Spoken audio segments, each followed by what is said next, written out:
As you can see, these people here, they are bound by love here, but perhaps it's not all that great because we see them tied up, holding it, kind of trying to force something, force this relationship, force this love to happen.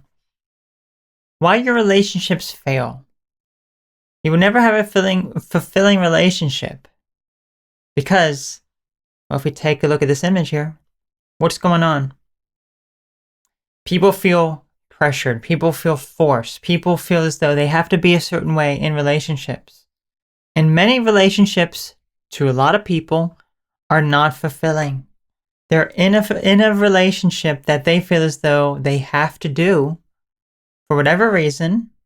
Maybe they feel as though there is pressure from their family or friends to be with someone or to get married at a certain age or to have kids or just anything else that there's this pressure.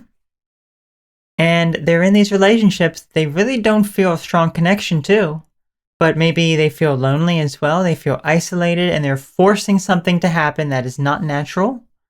And they feel very, very disconnected from themselves and from people around them as a result. And this is a horrible thing because many relationships are not fulfilling to people. Most people do not enter into a relationship when they find an instant connection with someone. Like, usually what happens is, yes, there may be some sort of connection to some degree initially, but usually it's very superficial things. Like, you will look at someone and you will feel an attraction to them. They look interesting to you. Then you start to get to know them a little bit and you feel some connection, but you don't know things in a longer term. You don't know how things are going to be much further out into the future. You don't know how things are going to be when you're actually in a relationship with them, when you're actually living with them, when you're actually trying to exist at the same time or even raise kids with this person. You don't know how things are going to be, but you're only thinking right then and there because, that's how human beings are. Because if there wasn't that, then there would be a lot less people not having babies, and that would cause all sorts of problems. So because of that, there is no instant connection for most people, so they really don't have a fulfilling relationship. Most relationships become stale after a while. They really do, because initially, it'll be great. It'll be amazing. You will have this amazing connection with someone. You will feel as though this is the person for you, and people move too quickly, too fast, and they get married very, very quickly. They get to know each other and do things that are just, it's a bit too rushed. And as a result, they think this is how it's going to be for the rest of my life. It's going to be this fulfilling, this nice. But the truth is, the more you're around someone, the more you get used to them, the more you begin to see their flaws, the more you begin to see the negative things within their personality, within how they're behaving. And then you start to judge those things. You start to criticize those things, and they start doing the same thing to you. And you feel really bad at also. And this causes all sorts of issues because over time, there is no love there anymore. It's just arguments and fights and a whole bunch of other problems that cause all sorts of issues. It really does. And also, what about when this connection gets to a point where you just start drifting apart? Perhaps you were married to someone and you just are drifting apart. It's like the person that you're married to should be the closest person in your life. But the thing is, they seem to be the most distant person now. They are not someone who you even want to go home to. They're not like you want to spend all your time away from them. This is someone that you married. This is someone that should be the closest person to you. And all of this will eventually end up in a divorce. And this is something often because people rush into something when they're not ready for it yet. It's like, what is the need and necessity to rush something like this?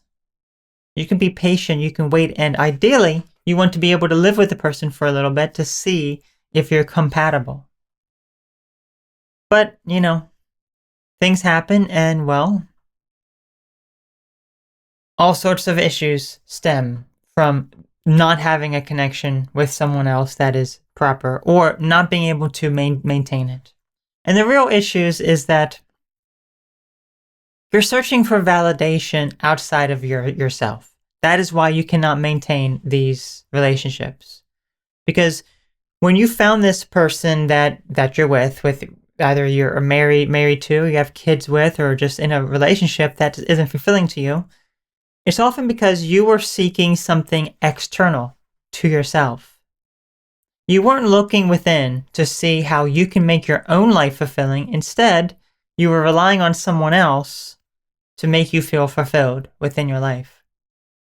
You could also be chasing emotionally unavailable partners. This would be usually something that, if you've gone through any sort of past trauma and abuse from the past, you may be attracting people and seeking out people that are not going to be there for you emotionally. And what happens then? Well, you feel really bad. You feel as though you're not worthy. You start to blame the other person and make them feel really, really bad. It's like, why aren't you doing this? Why aren't you doing that? When the truth is, that's how they've always been. You just chose not to see it. Just because initially maybe they showed you more attention than other people doesn't mean that that is going to last. So you're attracting people, you're drawing people to you that are emotionally unavailable and are not going to be there for you when you truly need them. And because you don't have a support group of other people, of other friends, what do? This is why it's very important to have a diverse set of friends and people that can fulfill certain needs that you have, because you're not going to find everything in a romantic partner. If your romantic partner cannot fulfill your emotional needs, is there a friend?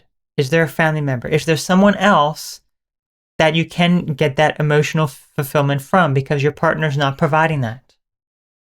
Everyone is different, so you have to just find the right people. And you can't rush any of these relationships either, because when you rush these relationships, when these relationships are rushed and it's like you meet someone and that is who you're meant to be with, it's not going to end well. So how do you make it work then? How do you make something so dysfunctional and so unsatisfying actually work out in the end? Well, especially during the very early stages, if you're in love with someone, you may notice you're acting differently around them. Perhaps you're expecting more from them, you're behaving a little differently around them. That is very normal, absolutely, but perhaps you need to dial it back a little bit and start to behave in a way that you would treat other people as well. Be the same person you would around your potential partner as you are alone or around other people. Do you have these very high expectations for your friends?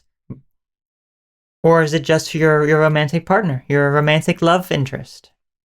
If it's just your love interest, then dial that back a bit, because now you should be able to realize you're treating them differently. You're putting them basically on a pedestal, making them seem like they're the most important person. When, especially early on in the relationship, that should not be the case at all. It really shouldn't. It should be something that gradually builds up over time, but you never put someone on a pedestal. You should never be overly attached to other people. When you are so attached to someone, then you're monitoring and watching everything that they do, which means every little thing that they do that could be considered negative or bad, you hone in on that and you start to nitpick it. In addition, what about all the positive things that they do? Well, maybe you're thinking it's all about you, that they're just doing it for you, when that could not be the case at all. Especially early on, you do not want to seem overly attached, because most people don't like that. They really don't. They don't like someone who is too attentive. It's like, if you receive a message from someone that you're very interested in, do you really have to have an immediate reaction and reply to it immediately? You don't have to reply to it right that very second. No, pause for a moment and just wait. Be patient. But, you know, I think a lot of the issues stem from our own self-confidence within ourselves. We feel as though we are very lonely, we are desperate, so we would do whatever it takes to be with someone because we lack confidence with ourselves. So you act differently around this person instead of acting in a more, perhaps, I guess you can call it playing a game a little bit, but you need to be a bit more mysterious with who you are. You don't need to reveal everything to your partner right away, like right when you are interested in someone romantically. Why do they need to know every little detail about you right then and there? If you don't reply immediately, if you wait a little bit, and a little bit can mean something different to everyone. A little bit to some people is 15 minutes. Whereas a little bit to me is, several days. Okay, so receive a message from someone. Okay, I'm just gonna wait this out a little bit. I'll wait like 3 or 4 or 5 days or so before I reply back. Okay, that is waiting a little bit to me. Okay, and I think if you are patient and your partner's patient, then that will work out in the end. If you don't have to reveal everything, I always say, this is something that I've certainly learned over time, saying less is more. If someone says something to you in a message, do you have to reply back like a huge message in return? Why not keep it something very simple? Keep it something very, very simple, very, very basic, even not revealing too much about yourself so that they start to think, I want to get to know this person a bit more. I'm curious about them. If you just reveal it all right then and there, then they don't have that curiosity. People like that curiosity. And whether or not you call that playing a game or whatever, that is how relationships often are at the very beginning. Once you begin to be friends and you start communicating more and you start to know more about each other, then you can start revealing some more information. But that doesn't have to be the very first thing.